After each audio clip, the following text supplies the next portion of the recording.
Let me ask you something. Have you been dealing with a health condition for years, telling yourself that you're doing everything that you can to fix it? What if the truth is that you haven't been trying to change at all, but instead you've been building a life that justifies why you haven't? What if the problem isn't that you don't know what to do?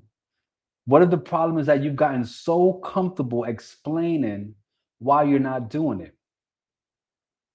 What if your routines, your environment, your habits, even the people around you are not helping to heal you?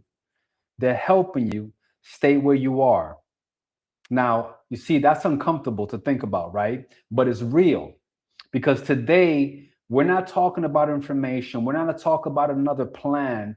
Tonight we're talking about truth, right? Tonight we're going into a Bible story that most people read one way, but when you really look at it, it exposes something much deeper. It exposes how easy it is for you to live with a condition for so long that you stop trying to get out of it. You start building a life around it. It exposes how we point to everything outside of us, our schedule, our stress, our family, our past, to explain why we are where we are while quietly maintaining the very habits that are keeping us there. It exposes how you can say you want healing while still protecting the lifestyle that's making you sick. So today we're going to confront that head on, not in a gentle way, not in a theoretical way, but directly, because the truth is a lot of us aren't stuck. We're just comfortable. And until that gets challenged, nothing is going to change. So, welcome, guys, to the Gospel of Health. My name is Jose Gonzalez. And in this ministry, we get into the Word of God so that we can tackle an area that I feel that modern day churchianity often sweeps under the rug: how we steward our body, our struggle with gluttony, and our obedience to God, and how He tells us to go about and steward our health. So, with that being said, before we get into tonight's sermon, I just want to say a quick prayer.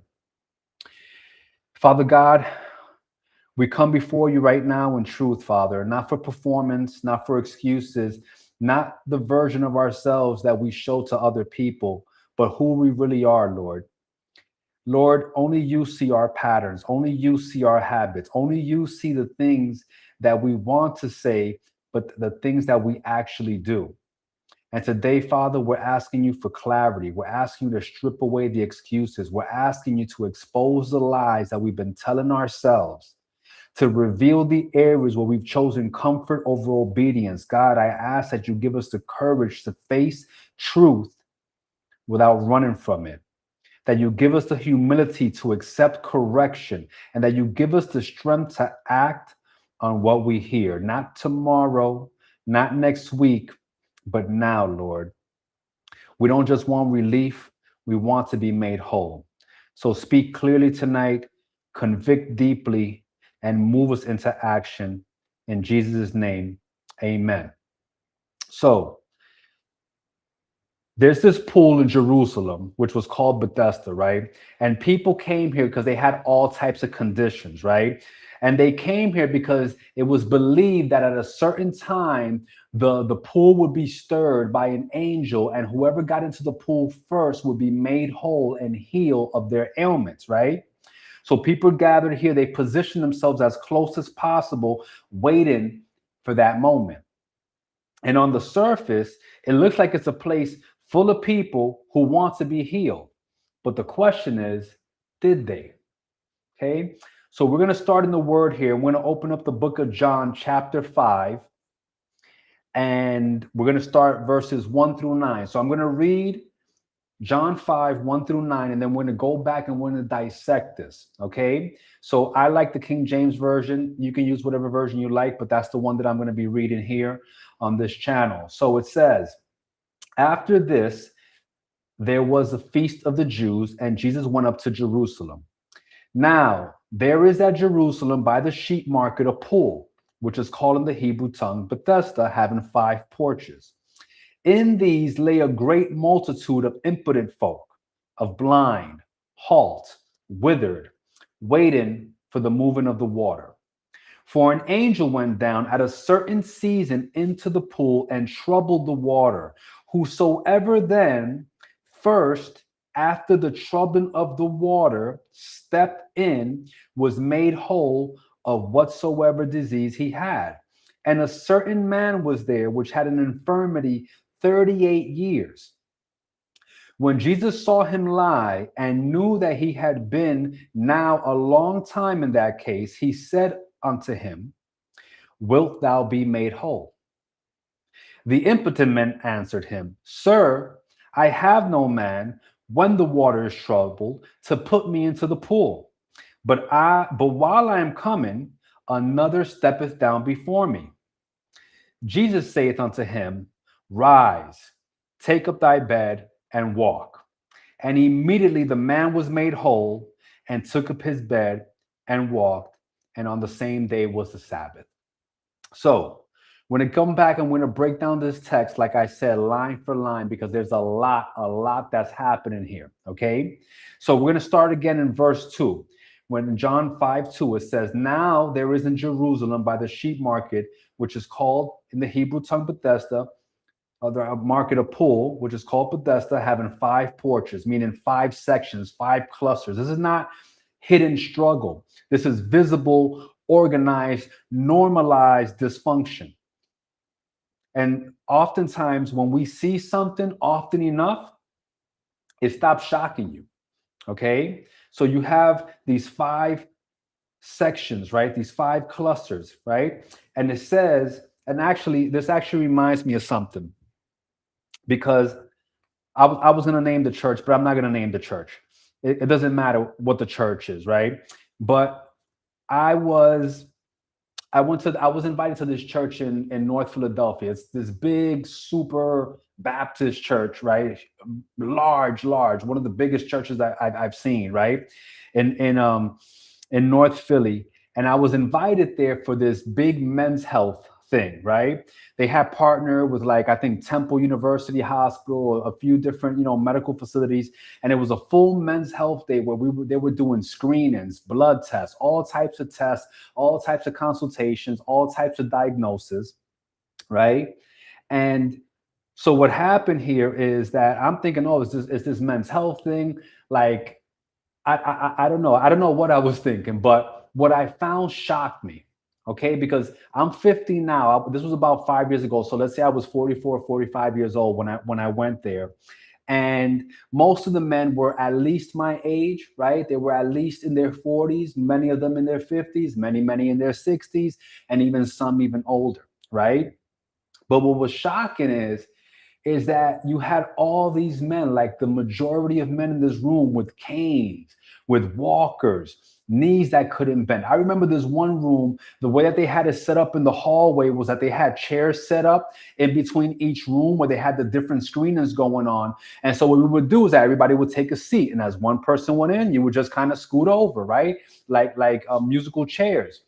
And there was several men that I remember distinctly, more men, all right, than I thought I would see, who they would have to take a seat, and that was their placeholder. You would just have to know, okay, I'm next, I'm after him, because they could not even get up to move their buttocks from one seat to another seat that was right next to it. Okay, obesity everywhere. Guys talking about, oh yeah, I had to eat something, Brother Joe, before I took my meds this morning. Like, we're talking about this like it's sports, like completely normal. Okay, pain has been normalized, limitation has been accepted, right? And everyone is there for health.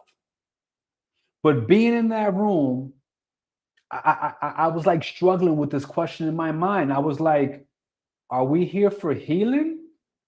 Or are we here because this is something that we do once a year? Because it's possible to show up in a place of healing and still not change. And that's what this scene is here in Bethesda. So then we go on to verse 3, John chapter 5, verse 3. It says, In these lay a great multitude of impotent folk, of blind, halt, withered, waiting for the moving of the water. A great multitude, meaning this is not rare, this is common, this is not isolated, this is systemic, it's a culture, right? And we see this every day. Have you ever been into an emergency room, right? And you need to be admitted? How long does it take to get a bed? How long do you sit in the waiting room where they tell you, oh, as soon as a bed opens up, we'll take you upstairs, Mr. Gonzalez? Or you ever try to book a doctor's appointment and the next available appointment is like 6 weeks out? Oh, and by the way, if you miss that one, the next one is 3 months out. Where the hell do all these people come from? Like, we have doctors graduating every year and still, right? Or you ever go to the pharmacy to pick up meds, right? And you're like, oh, someone to say, hey, go pick up my meds. And you're like, oh, pharmacy, sure, I'll go. And there's a line around the corner, everyone trick-or-treating, picking up a duffel bag full of meds.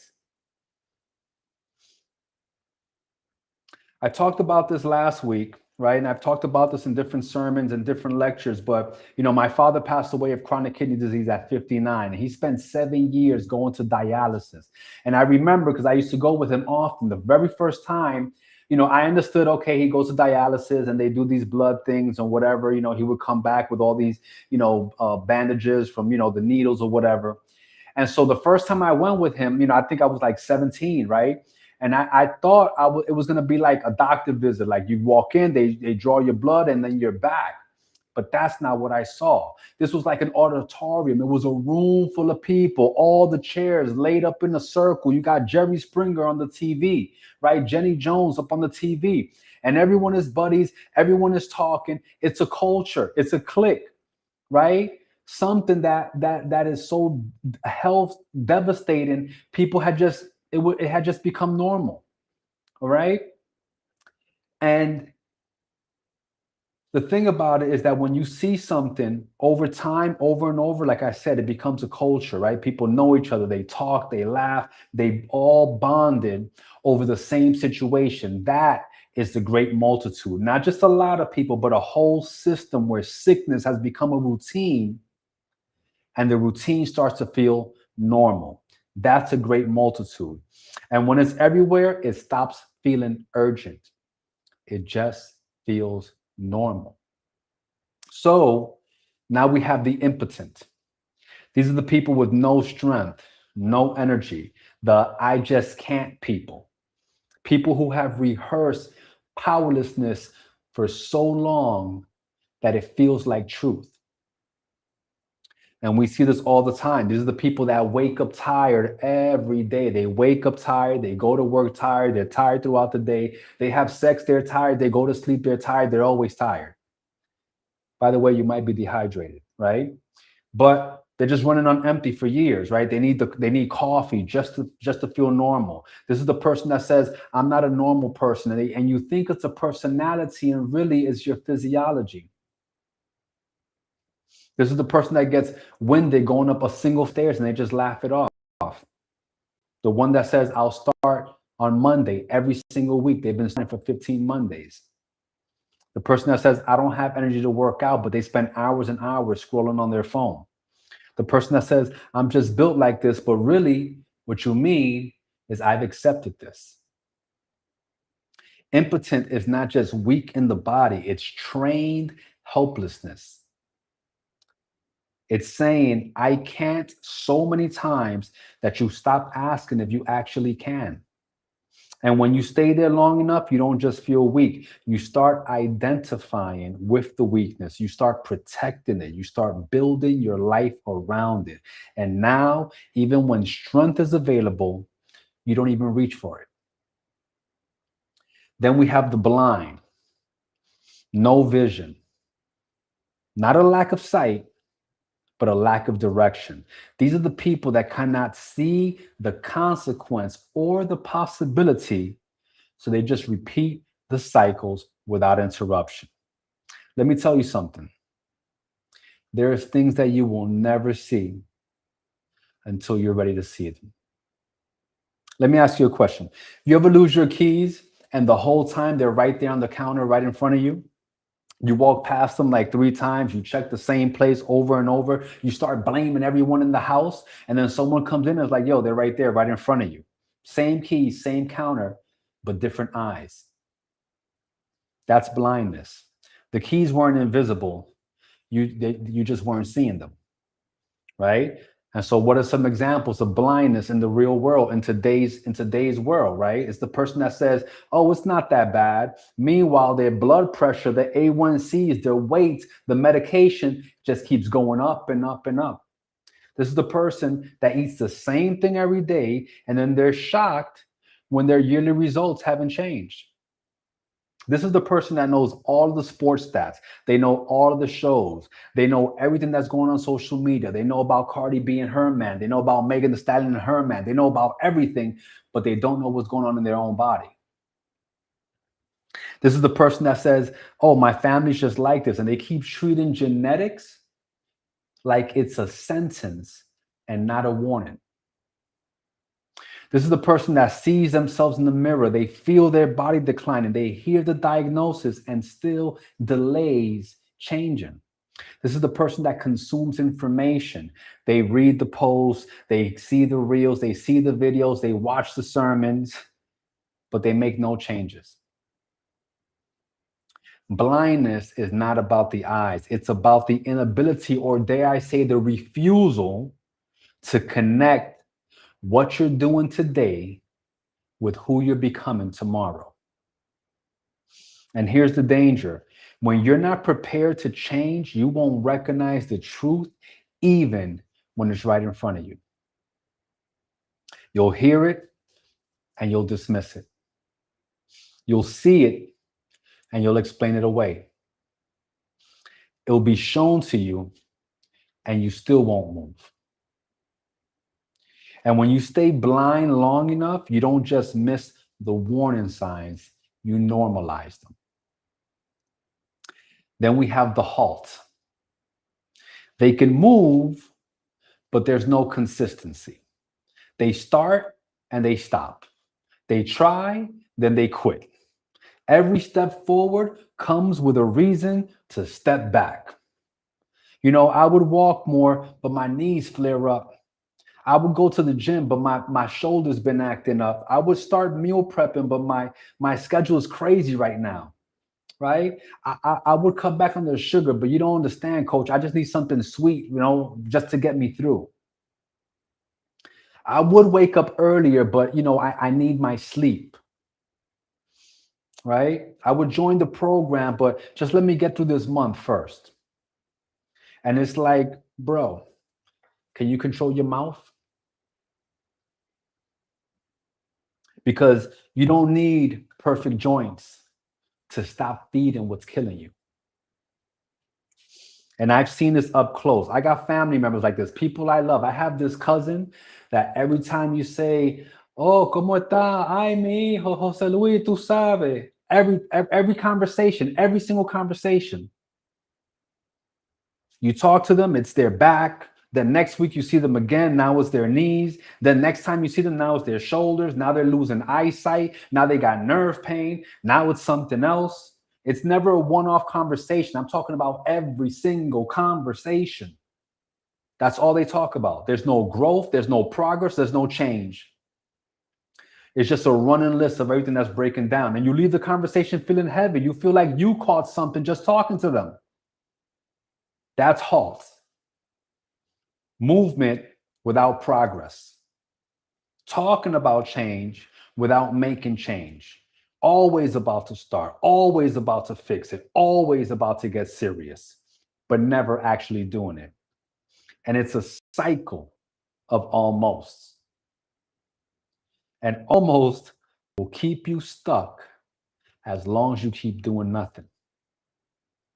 And I'm going to take responsibility for a moment on something. I've coached a lot of people, right? But there's people who I've coached, many of them who I've coached, some of which might be watching this right now, who did not succeed in achieving their goal, who did not make it through my program, who did not get the desired result that they told me that they wanted, that was so important to them. And still to this day, I see them on social media and they're exactly where they were 2, 3, 4, 5, 6 years ago when I worked with them. And you know whose fault it is? Mine. Not that they're in the same place, that I worked with them. You know why? Because they were halt people. I'll tell you what I mean. I would get on a call with them. They would tell me how miserable they felt, how bad things had gotten, how badly they wanted to change. And then when it came time to commit, when it came time to sign up, all of a sudden they got reasons, they got delays, they've got conditions, right? And instead of me recognizing that, I try to motivate them. I try to inspire them. I try to get them over the line. And many times it worked. Many times they'd sign up and they get started, but a few weeks later, they fade. They stop showing up on the group calls. They stop replying to my texts. Halt. I had to learn the hard way. These were halt people. And I let them in anyway. I wasted their time and they wasted mine. Because halt doesn't need more motivation. Halt needs a decision. And until that decision is made, all you're doing is dressing up delay with inspiration. Then we have the withered. Let me show you what withered looks like in real life. Uncontrolled type 2 diabetes, years of high blood sugar leading to neuropathy, right? Numbness or burning pain. Now they have to cut off a toe. Hypertension that you've managed with so many medications just to keep your numbers down. Fatty liver from years of diet and alcohol, and now you've got to monitor it. Cognitive decline, brain fogginess, memory loss, early dementia, and Alzheimer's. Erectile dysfunction, chronic joint pain, knees, shoulders, back, rotator cuff, sciatica, arthritis.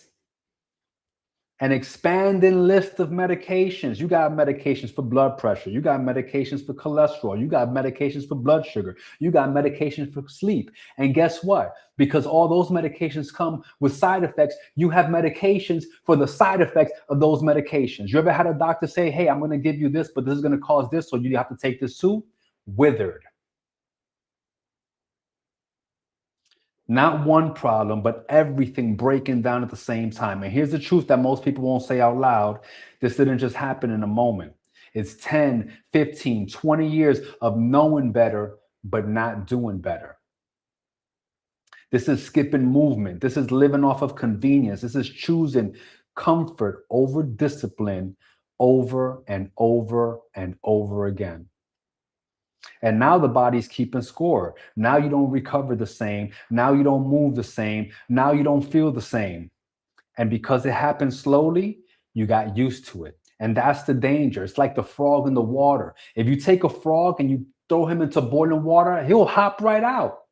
But if you place the frog in the cold water and slowly raise the temperature, he won't even feel it.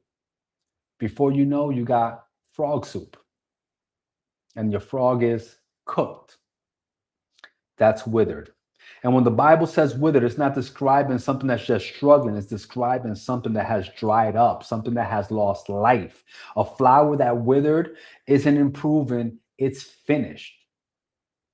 That's the word. It's not dying, it's dried up. Withered is when decline becomes your baseline. You don't compare yourself to who you used to be. You compare yourself to who you were yesterday. And yesterday, you was already messed up. So now it feels normal. And people say, oh, well, that's just age. No, it's accumulated neglect. There's a law in nature, the second law of thermodynamics. It's called the law of entropy. The law of entropy says any system left to itself moves towards disorder and and decay, meaning that things don't improve on their own. Anything that you leave to itself does not stay the same, it gets worse. Let me ask you this: what do you have to do to get bad breath? All you have to do is not brush your teeth. Go a week without brushing your teeth and then see how people react when you talk.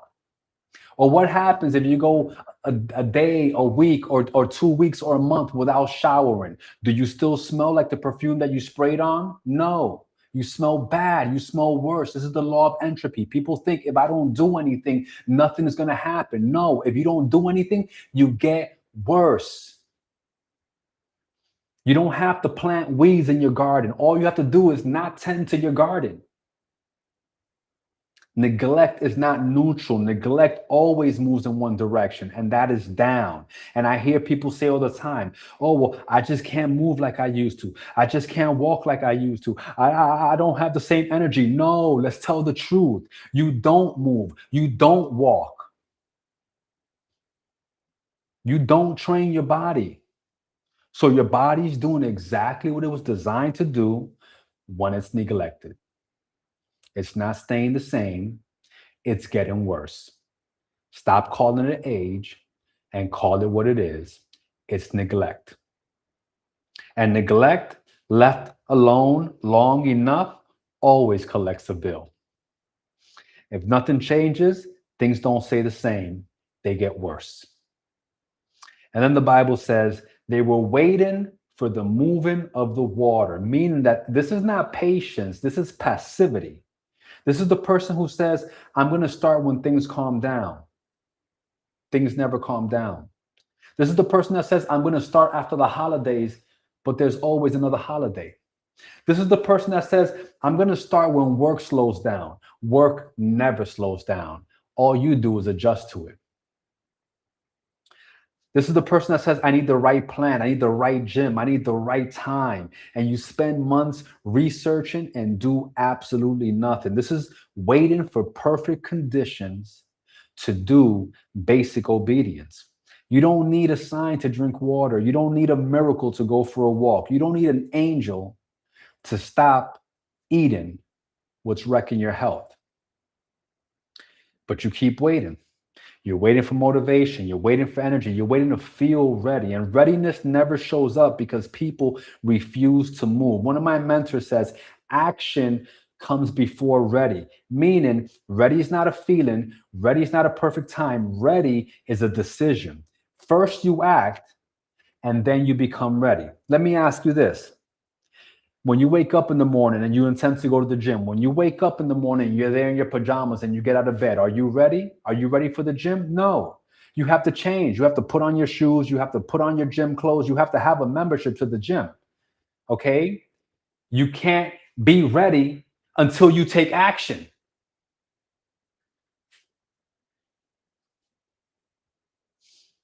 And through action, you become ready. Right? You don't wait to feel discipline to move. You move, and then the discipline gets built into the movement. So you sit in the same place, you sit around the same people, you have the same conversations, waiting for a moment that's never going to replace a decision. And here's the part that nobody wants to say. Waiting is comfortable. So comfy. It's so comfy.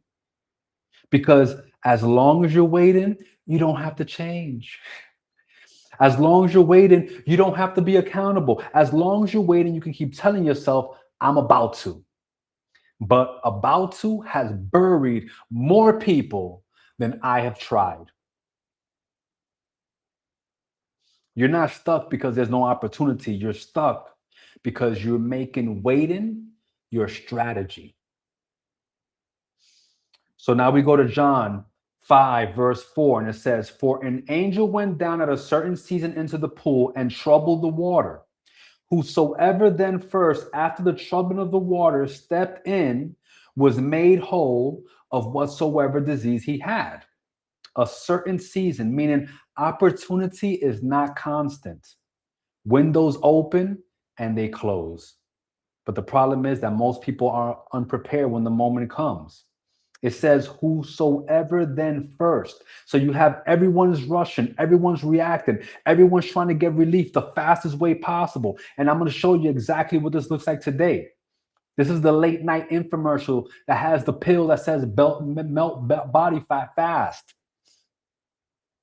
right? The pill that claims you can eat whatever you want and still lose weight. You've seen these infomercials. You don't have to change how you eat. Just take this pill and it's going to melt fat fast. And it's not going to melt fat anywhere, just where you want it to melt, right? This is the Ozempic. This is the Wegovy, right? People just want this. This is the Dr. Miami. I live in Miami. I see it all the time.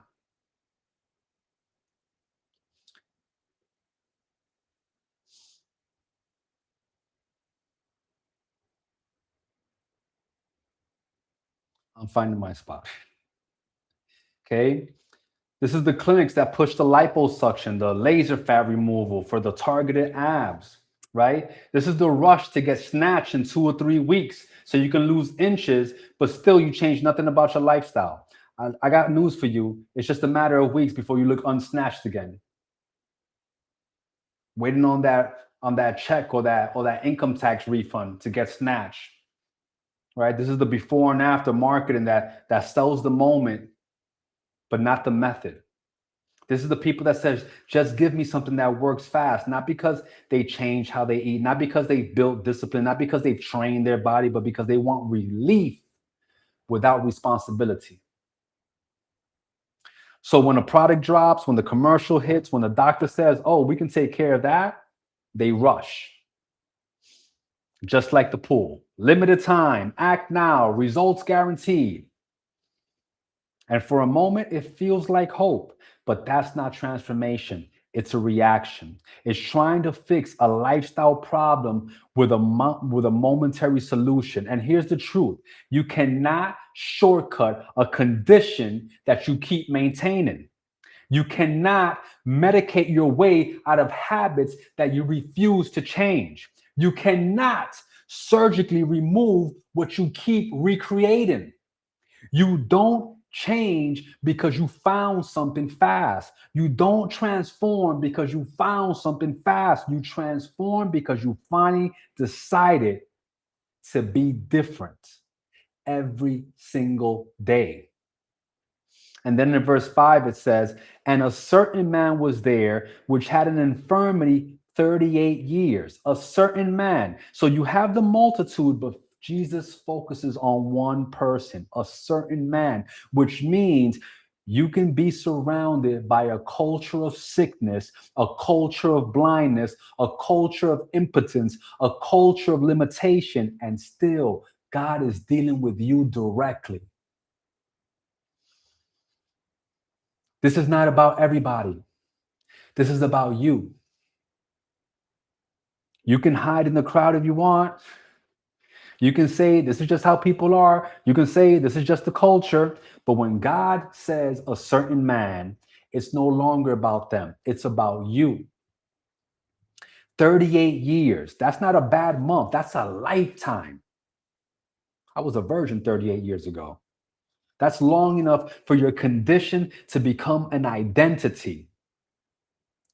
You don't just deal with it. Now you've organized your life around it. And the number is not random because there was another group in scripture that spent 38 years stuck in a cycle. The children of Israel wandered in the wilderness, not because they had to stay there, but because of what they believed and how they lived. Same pattern, a prolonged condition that became a lifestyle. And that's what you're looking at here. This is not a moment. This is not bad luck. This is not something that just showed up. This is a man who has been in the same state long enough that he has built his entire life around it. And when something goes on that long, something shifts because you stop expecting change. You stop trying. You start managing instead of fighting. And at that point, it's not just physical anymore. It's your identity. It's an explanation. It's a belief. And let me show you how deep this goes, right? I remember when I was a teenager, I used to go to the Dominican Republic, and there was this woman that would beg for money Where my Dominicans at? Who's been to la capital? Who knows where the Abraham Lincoln y 27 de Febrero is at? Talk to me, my people. Where you at, right? So there was this woman that would there was this avenue, right, called Abraham Lincoln Avenue, and she would be out there begging for money. Now, this woman had a condition. I'm not really sure what this condition is called, so educate me out there if somebody knows. But she had like this excess skin that was growing and hanging off her face, and this skin was so excessive that it hung to her almost to her knees. Imagine having the skin on your face, bro. Like the skin on your face, like that, like an appendage hanging. Okay. Yeah, you know where's that, Bobby, right? Hanging to her knees, right? And she would be out there. And I remember when I saw this lady, I was like, oh my God, my heart broke. Like I didn't even have any money. I wanted to give her whatever I had, right? And the crazy thing is, right? If Dominicans know this story, right? If you was in Dominican back in the 90s, back in the 80s, you know who I'm talking about. But the thing is that this lady was approached by the top surgeons and they offered to do a surgery for her and restore her face for free. Bro, I was like, this is a miracle, except that she turned it down. Listen to this. She turned it down. Number one, she had been living with this her whole life. This is who she was. But number two, this is what she said. She made so much money begging, she didn't want to be healed. Bro, I don't care how much money I'm making. Take that off of me. Now, that's just me. I'm just saying. Okay. So she had built a life, she had built an identity from it, right? So even when freedom is offered to you, you don't take it. This is why Jesus asked them, do you need, Jesus don't ask the guy, do you need help? Instead, he asked them, will thou be made whole? Because after 38 years, some people actually don't want the disruption that comes with being whole. They've been there too long. And this is the confrontation. You've been there long enough. You've had enough time to adjust it. You've had enough time to accept it. You've had enough time to explain it. Now, the question is not what happened to you. The question is, do you want out? Verse 6, it reads, when Jesus saw him lie and knew that he had been now a long time in that case, he saith unto him, wilt thou be made whole? It says Jesus saw him lie. He doesn't see a man. He saw a posture. He saw someone that had been down for so long. He saw a pattern. He saw what had become normal. And that's the part that most people miss, that patterns are visible. You may think it's private. You may think it's hidden. No. How you live, how you move, what you repeat, it shows. And it says, and knew that he had been now a long time in that case, meaning this is not new. This is long standing. This is repeated behavior over time. This is what happens when something goes on for so long that it no longer feels urgent. And I'll show you what this looks like in real day, right? In modern day. This is the person that says, I'm about to start for 20 years. I'm about to start. They've been starting for 20 years, right? This is the person that has had the same 20, 30 pounds for decades. I just need to get rid of these 20 pounds. I just need to get rid of this 20 pounds. You said that when you was 22. Now you're 42. This is the person who has been on medications for years and still hasn't changed a single habit. This is the person that keeps saying, I know what to do, but they never do it. This is the person that has normalized pain, fatigue, and limitation like it's normal life. That's a long time in that case, not a moment, a pattern. And Jesus asked him, wilt thou be made whole? Whew. This is the question. Not can you, not would you try, do you want it? Because wanting change and wanting the process are not the same thing. I'll show you what this looks like. This is the person that says that they want to lose weight, but they don't want to change how they eat. I have people tell me all the time, I'm like, bro, I lost 100 pounds in 5 months. I just gave up bread for a little while. Oh, but I love bread. Cool. Stay fat. This is the person that says that they want energy, but they won't go to bed on time. This is the person that says that they want results, but they won't follow instructions consistently. They say that they want freedom, but they keep protecting the habits that keep them stuck.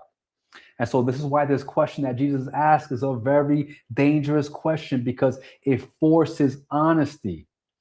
Do you actually want to be whole? Or do you just want the relief that comes without any change? Because some people say that they want healing, but they've built a life that actually protects their condition. And the moment you start talking about that, that's when things will actually begin to change, right? When you stop resisting it, right? When you stop explaining it, when you stop negotiating it, when you stop delaying it. People ask for help all the time. They say they're ready, and before you even give them a plan, they start defending the problem.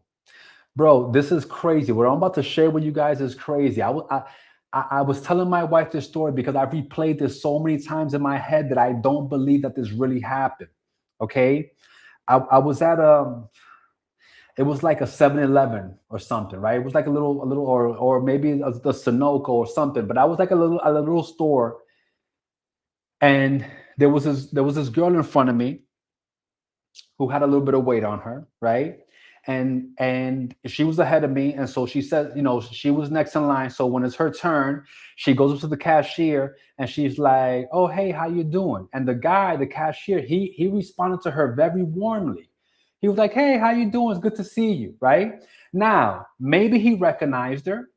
Maybe he was just being polite, but that's what he said. "Hey, how you doing? It's great to see you." And with the very next words, listen, what I'm about to tell you is going to blow your mind. The very next words out of her mouth was like, "Oh yeah, you probably don't recognize me. I was here last week, but I was like 6 size smaller." Wait, what? I'm the type where when like people are having conversations, like I'm not even into it, right? Like I was just waiting to pay. But she's like, "Yeah, I was here last week and I was like 6 size small." And I see his eyes go like that, like he didn't know how to react. He didn't know like if she was trolling him. He was like, "Yeah." She starts going off, "Yeah, I have this condition, and when people stress me out, because people love to stress me out, I have this condition where I can gain 3 or 4 or 6 dress sizes in a matter of days, and then I get myself right, I calm down, I take my meds, and I lose weight, and then people stress me out, and then once again." This was so mind blowing to me that I had to, when I left there, I got on Google, I got on ChatGPT, like I had to look this up. I was like, is there a condition where this can actually happen? Is there some type of medical condition? Because to my knowledge, the only way for you to gain 4 or 5 dress sizes in a week is to eat a whole lot of food. Okay. So my point is that here you have this person. I'm not saying that she doesn't have a condition. There are conditions out there, edema. There's different conditions out there that can cause, weight gain, but not in a matter of days, and not where you lose it again. And then here's the beauty. She's saying that her weight gain is caused by people stressing her out. She's cooked, bro. She's cooked. If her getting better is based on external circumstances, if your getting better is based on external circumstances, I'm just gonna tell you right now, you're cooked. You ain't never gonna change because you cannot control other people. So again, if there's some type of medical condition I don't know about, please educate me. Drop it in the comments. Do some research. This is going up on YouTube. It'll be there in perpetuity. Holler at your boy. Okay, I don't want to speak out of ignorance. People stress me out. External causes, internal condition. Right? And that's exactly what this verse is exposing. Because Jesus asked a direct question and people still don't answer it. They explain their way around it.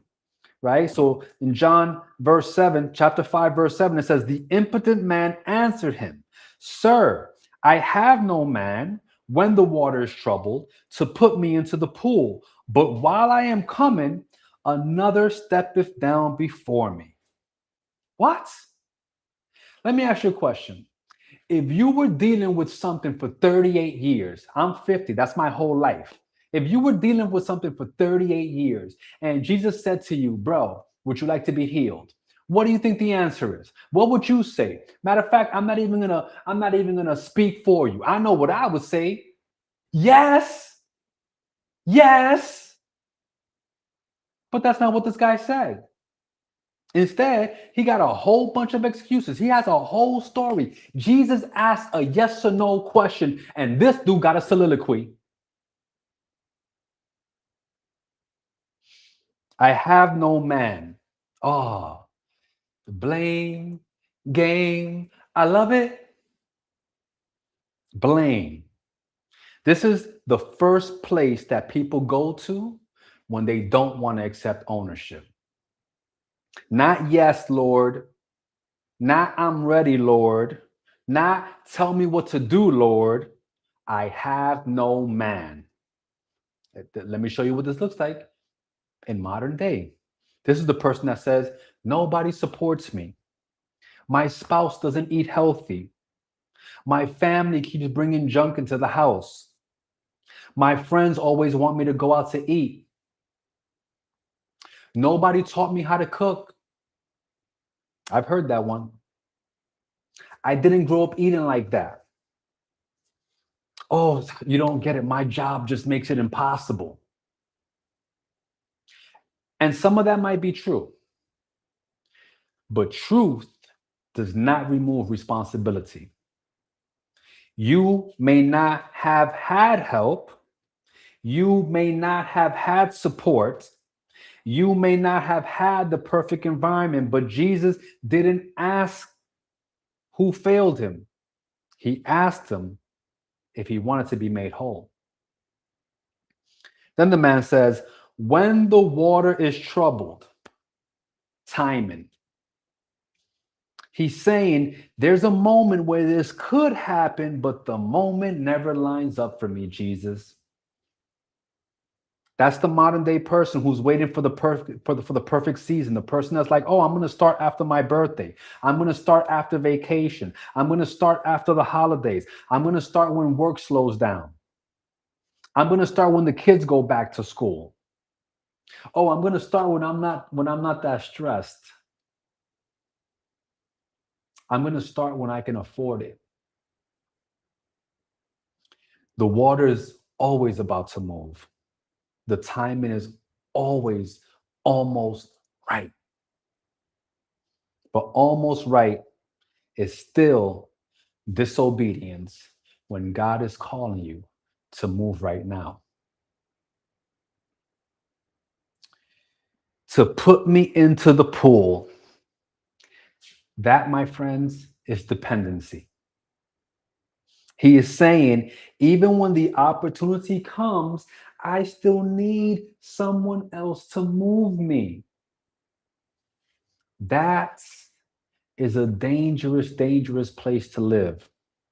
Because now your freedom depends on someone else's availability. This is the person that says, I need someone to go to the gym with me. This is the person that says, I need someone to help me meal prep. This is the person that says, yeah, if my family would do it with me, I need my spouse to change first. I need a trainer or I can't work out. Right? I need accountability or I can't stay consistency. I need an accountability partner to hold me accountable. Otherwise, I can't stick to this plan. I need someone to motivate me. And I hear this all the time from people. I actually have people who I have cooked for. I have people that used to be on my meal prep program that I used to deliver food to. And then I'll catch up with them over time and they'll say to me, oh man, if I just had you to cook for me, if I could just order food, but you went to Florida and I'm here in New York and I can't order food from you, so I don't know what to do.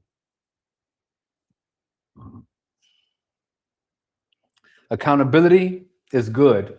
Support is good. Coaching is good. But if your obedience depends entirely on somebody else carrying you, then you're still going to be laying by the pool. At some point, support has to become ownership. But while I'm coming, this is what he tells Jesus, but while I'm coming, this is incomplete execution. This is movement without arrival. This is effort that never becomes obedience. He didn't say, I never move. He said, while I am coming. So he had motion, but motion is not the same as transformation. Let's see how this plays out in today's real life, right? This is the person that says, I tried meal prepping, but groceries are so expensive, and with my schedule, I just don't have time to cook. This is the person that says, I joined the gym, but when I go, it's always crowded. It's so hard to get a good workout. This is the person that says, I bought the program, but I didn't realize I was going to have to do burpees. I can't do no burpees. I want to eat better, but I'm too busy to cook. I was doing good, but work got crazy and it threw me off. I know what to do, but you see, my situation is just different. That's while I'm coming. Always moving towards it, never arriving. Always preparing, never obeying. Always close, but never changed.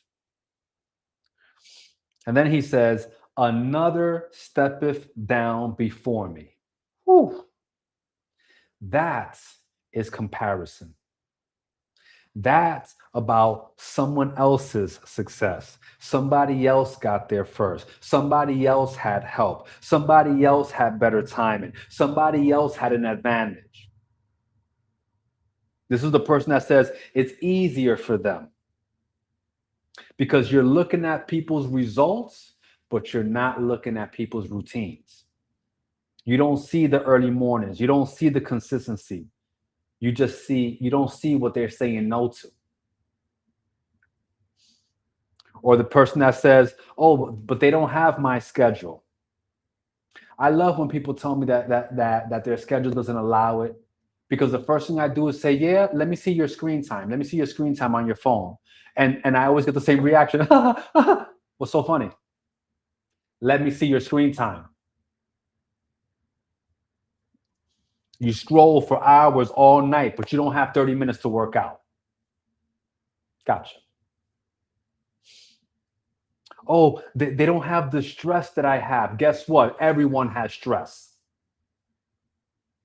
The difference is some people use their stress as the reason that they need to diet and exercise, while others use it as an excuse. This is one of my favorites right here. You're gonna like this one. Oh, but they don't have kids, or their kids are grown. I got small children.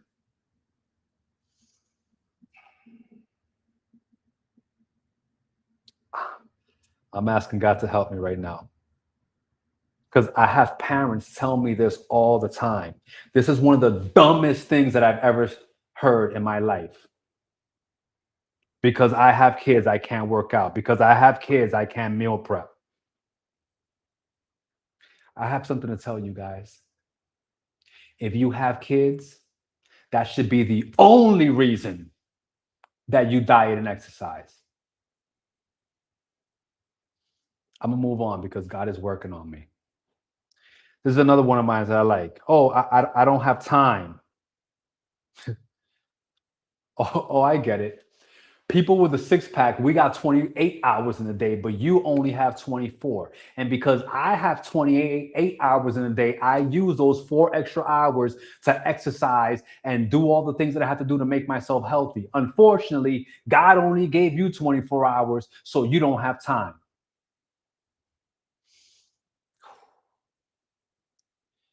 Here's another one. I don't have money. This one I can relate to. This one I've been to many times. Okay?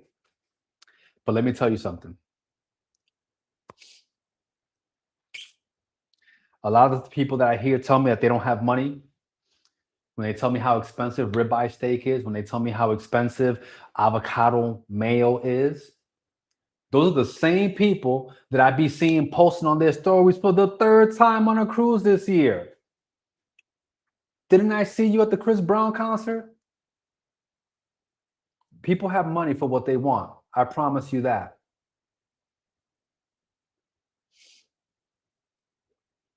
One of my mentors used to say, when you're healthy, you have a lot of problems. You have money problems, you have relationship problems, you got spiritual problems, you got problems at work. When you're healthy, let me tell you something. When you're healthy, you have a lot of problems. But when you're unhealthy, when you're in a hospital bed, when you're in ICU, when you have cancer, when you have diabetes, when you have high blood pressure, you only have one problem.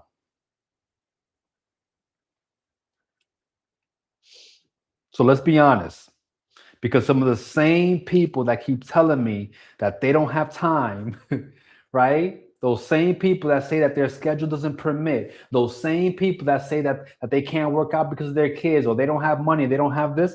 These are the same people that I see on Facebook saying, I just finished another season of This Is Us. What should I watch next? So you have time. Gotcha. You just decided where the time went. Another thing that people say, they just have good genetics. That's one that people love to say. They're just naturally built like that. Let's talk about that for a second. You see someone lean, you see someone who's disciplined, who's consistent, and instead of asking them what did they do, instead you just label it as genetics because this way you don't have to change. Whew. Well, I got something to tell you. I'm going to prove to you, to some of you perhaps, how it's not genetics, right?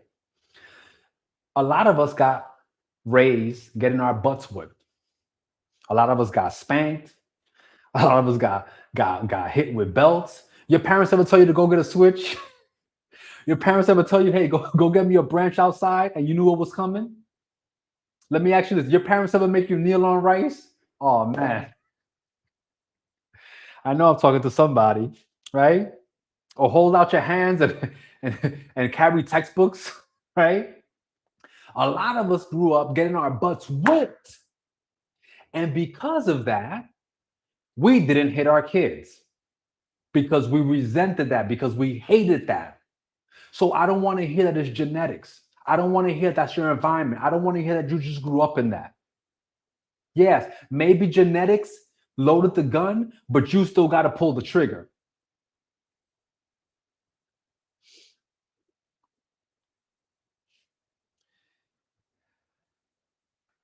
Maybe your parents did eat junk. Maybe your house was undisciplined. Maybe nobody taught you better. But guess what? Now you're grown. And King Solomon, the wisest man that ever lived, he dropped one of the heaviest bars that I ever heard.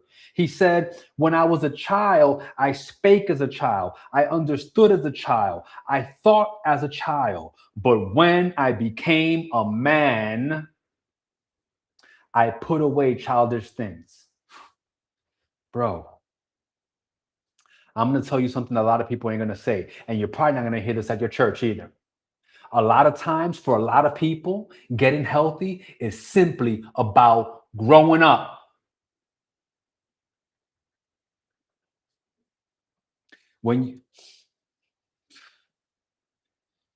I just need a moment, right?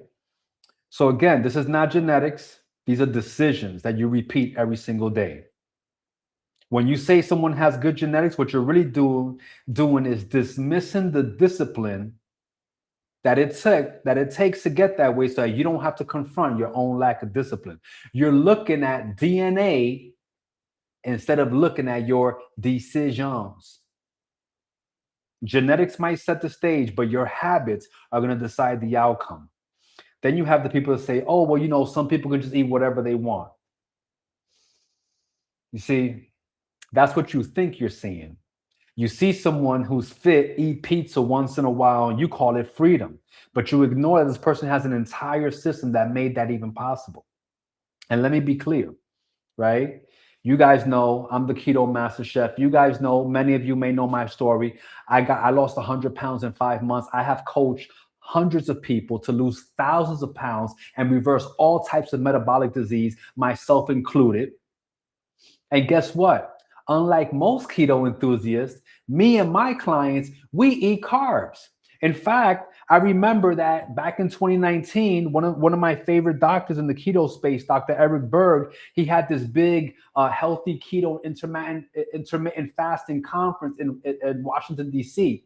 Right at the Gaylord National whatever resort. And I remember, I'm not going to mention the company, but there's a company that's in the keto space, a company that I love and support. They make very amazing products. I'm not going to mention the company, but this is a great company. And a lot of times when people ask me for specific advice, I always recommend this company. Go use their products.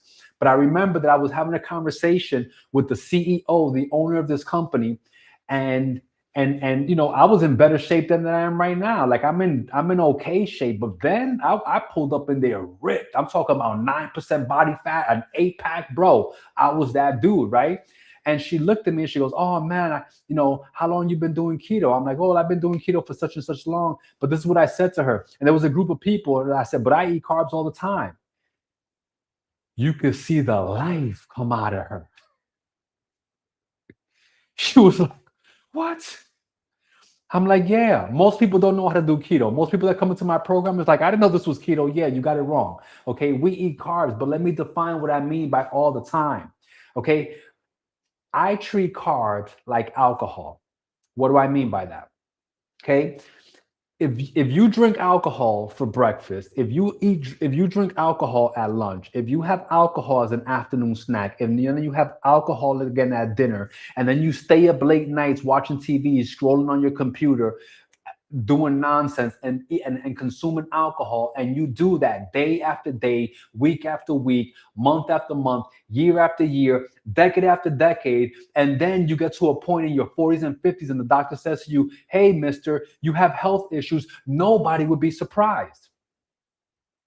But that's exactly what we do with our diet. We have the oatmeal for breakfast, the grits, the frappuccino. We have the Jamba Juice at lunch, or the French fries, or the sub, and then we have our little sweet snack, our little 100 calorie granola bars, a snack, and then we have rice, beans, potatoes, for dinner. And then at night, we just snack on popcorn, we snack on ice cream, and we do that day after day, week after week, month after month. And then after you become 40, you're like, "Oh, the doctor said I have arthritis. I wonder what it really?" You wonder what it was? Okay, right?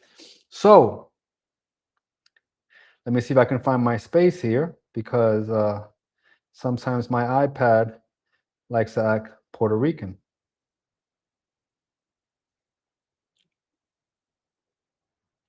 right? So it's not genetics, my friends. It's not genetics. It's not just that people can eat whatever they want. It's just that they have discipline that shows up visibly in their body, but you don't see the hidden habits. Okay.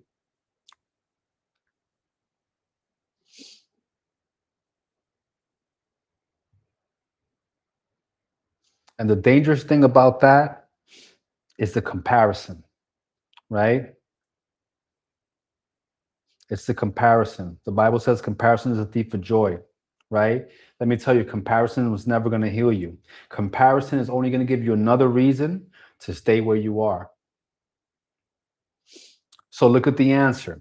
One question from Jesus, 5 layers of excuse: blame, timing, dependency, incomplete execution, comparison. This is what happens when someone has lived in a condition long enough. They don't just have a reason, they have a whole system, a whole explanation built around why they are still stuck. Jesus asked for a decision. Jesus asked a yes or no question. Jesus asked a very straightforward question: would you like to be made whole? Do you want to be healed? And instead, this guy gives him a story. I got news for you. A yes doesn't require a story. A yes is simply, Lord, whatever you want, go, I'll do it. So we read in verse 8, Jesus says unto him, rise, take up thy bed and walk. Now notice something. Jesus doesn't touch him. Jesus doesn't lift him. Jesus doesn't carry him. He gives him a command, rise. Not tomorrow, not after you feel better, not when work slows down, not when the kids go back to school, now. Because at some point, healing stops being about what happened to you and it starts being about what you are willing to do. Rise means get up from what you've been tolerating, get up from what you've been excusing, get up from what you've been identifying with. You've been down long enough. And then he says, take up thy bed. That thing that you've been lying on for 38 years, that excuse, that condition, that pattern, that lifestyle, pick it up and own it. Stop blaming it, stop explaining it, and stop building your life around it. Carry it. Because you don't get healed and then still act like a victim. If it used to carry you, now you carry it. That's responsibility. And then he says, walk. Not take one step and then celebrate. Not have a good week and then fall back. Walk, meaning daily, consistently, without negotiation. Because real change is not just a moment, it's a pattern. And let me say this plainly, God is not going to do for you what he has already given you the ability to do. I'm going to say it again for the people in the back. God is not going to do for you what he has already given you the ability to do yourself. You're praying for energy, but you won't move your body. You're praying for discipline, but you keep choosing comfort. And God is saying, I told you what to do. Rise, take up your bed, and walk. Verse 9, and immediately the man was made whole. Whew. And took up his bed and walked. And on the same day was the Sabbath. Immediately, not next week, not after another conversation, not after more information, immediately, which means that the only thing that's standing between you and change was a decision. This was the same body, the same place, the same man, but he made a different decision. And everything changed. And immediately the man was made whole. Notice, he didn't argue first. He didn't negotiate. He didn't say, let me think about it. He moved. And the moment that he moved, something shifted because obedience unlocks something that excuses never will. He took up his bed. He didn't leave it there. He didn't say, oh, I'm healed now. That's not my problem anymore. No, he picked it up. The very thing that used to define him, now he carries it as evidence. Evidence that he's not that man anymore. You see, you don't get to erase your past, but you can carry it differently. You can stop laying in it and you can start walking in it.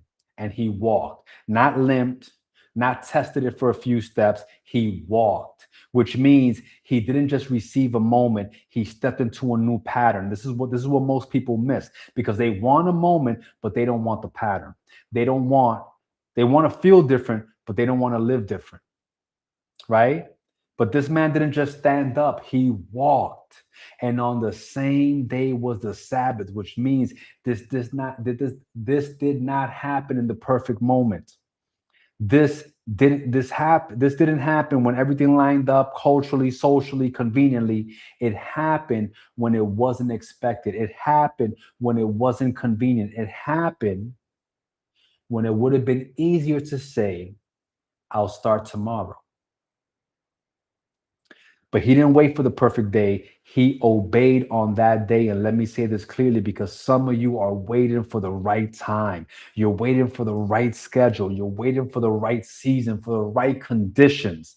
And God is saying, I didn't tell you to wait for the perfect day. I told you to move today. You've been praying for healing. You've been asking God for strength. You've been waiting for a miracle. But what if God already answered you with an instruction? Move your body, change what you eat, discipline your habits, tell the truth about what's not working. Stop calling bondage balance. Stop calling neglect grace. Stop calling your condition your personality.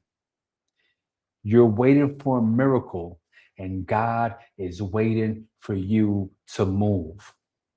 One of my favorite quotes was from Frederick Douglass, who said, "For 20 years, I got on my knees and I prayed to God.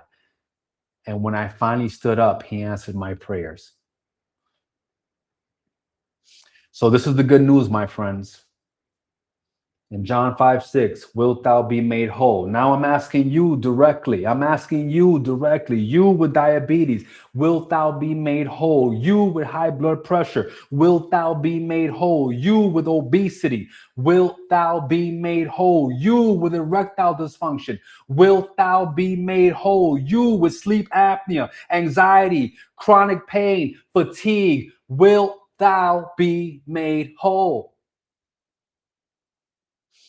With the version of you that has learned to tolerate, wilt thou be made whole? Because this is where it gets real. Not do you want relief? Not do you want something to help? Do you want to be whole? Because being whole is going to cost you the habits that you've been protecting. Being whole is going to cost you the excuses that you've been rehearsing. Being whole is going to cost you the identity that you have been hiding behind. And some people hear that and they hesitate because they don't just have a condition, they've built a life around it. But if the answer is yes, if you're done explaining it, if you're done negotiating with it, if you're done delaying it, then the instruction does not change. Rise, take up thy bed, and walk. If you've been battling sugar addiction, God is calling you to rise. If you've been battling the late night eating, the binge snacking, the secret trips to the pantry, God is calling you to rise. If you have been hiding behind I'll Start Monday for the last 10 Mondays, God is calling you to rise. If comfort has been killing you slowly and you've been calling it balance, God is calling you to rise. If you've been blaming your schedule while making time for everything else, God is calling you to rise. If you've been using your kids, your job, your stress, your past as the reason that you are still unhealthy, God is calling you to rise. If you've been waiting for motivation, like it's going to knock on the door and drag you to the gym, God is calling you to rise. If you have been tired of this, of being the same person in the same condition, telling the same story, God is calling you to rise. Take up thy bed. Take up responsibility for your habits. Take responsibility for your discipline. Take responsibility for your appetite. Take responsibility for your body. Take responsibility for your excuses. Take responsibility for blaming your past. Take responsibility for blaming your schedule. Take responsibility for blaming other people. Take responsibility for the life that you have built around your condition. And now carry what's been carrying you and walk. Walk means this becomes your life now. Not an emotional moment, not a Sunday conviction, not a 3-day burst of motivation, your life. Means you walk it out on Tuesday the same way you walk it out on Sunday. It means you walk it out when you're tired, not just when you're motivated. It means you walk it out at lunch, at dinner, in the grocery store. It means you walk it out when the restaurant menu is calling your name. It means you walk it out when your family is eating the same food that got everybody sick. It means you walk it out when nobody is watching. Because here's the part that you cannot miss. All right. The man came to the pool for healing. He thought the pool was the answer. He thought the water was the healing. He thought if I can just get to the one thing that I've been waiting on, everything would change. But Jesus walks in to this scene and shows him the truth. And that's what I'm asking you guys to see today.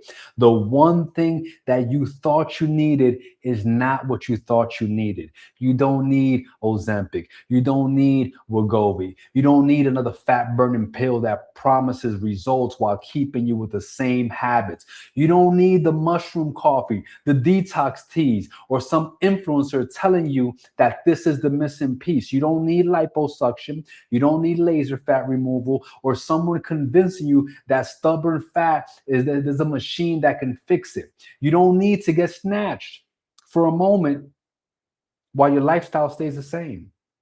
You don't need another program that you're not going to follow. You don't need another plan that you're not going to commit to. You don't need another excuse dressed up as a solution. You need to obey the voice of God standing right in front of you. You need to give up the story. You need to give up the identity. You need to give up the excuse. You need to stop waiting on the thing you think will fix you and respond to the word that is commanding you right now. Because the difference between the man who stayed at the pool and the man who walked away was not the water. Bro, I'm getting chills just saying this. It was his obedience. It was a decision. It was action. Rise, take up thy bed and walk. And whatever you do, don't lay back down. I'm going to say it one more time so there's no confusion. You don't need another plan. You don't need another product. You don't need another excuse that sounds intelligent. You need a decision right now, because the longer that you sit there explaining it, justifying it, negotiating it, the more that you become it. And God did not create you to manage a condition, bro. He created you to walk in dominion over it. So if you heard this message and you felt this conviction and you know this is you, stop waiting. Stop explaining. Stop rehearsing the same story and move. Rise. Take up thy bed and walk. Today, not tomorrow, today. So thank you guys so much for watching.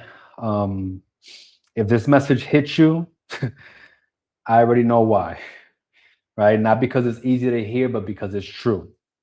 And if you know someone in your life who's been stuck in the same cycle, telling themselves the same story, dealing with the same condition, don't keep this to yourself.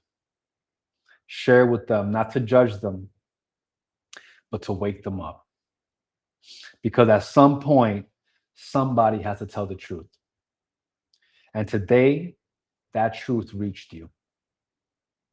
Now, what you do with it, that's on you. So before we go, I just want to say a quick prayer. Father God, thank you for the truth that was spoken here today, God.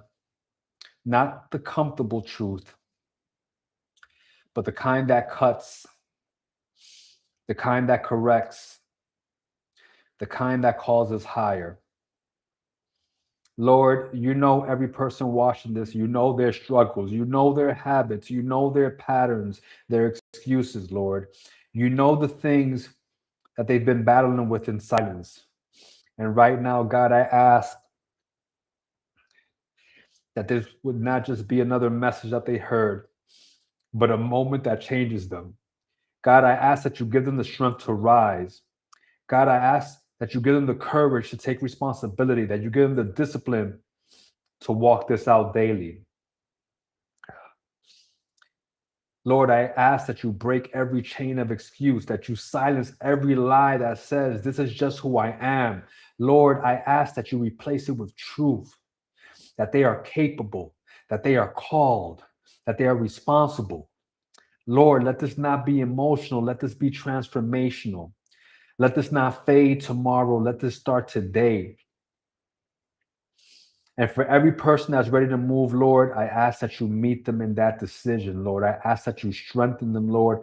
I ask that you guide them. I ask that you remind them that they do not have to lie back down. In Jesus' name, amen. Oh, I think that was longer than I wanted to, but I see my boy Bobby's here. What's going on, brother? Yep, I hear that. Absolutely. That's definitely an autoimmune thing there with the skin in that lady. But I thank you, Bobby, for watching, bro. I love watching you on your journey, bro. You a real one. You're someone that always inspired me. I always tell people they need to have a friend like my boy Bobby, right?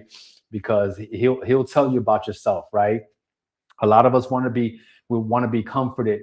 You know, we talked about this in previous sermons, but a lot of us want to be comforted. You know, and someone that loves you, someone that's your friend, they're going to tell you what you want to hear. They're going to tell you what you need to hear, even though it may not be what you want to hear. So, with that, I hope this message blessed you. You guys have an amazing night. Peace.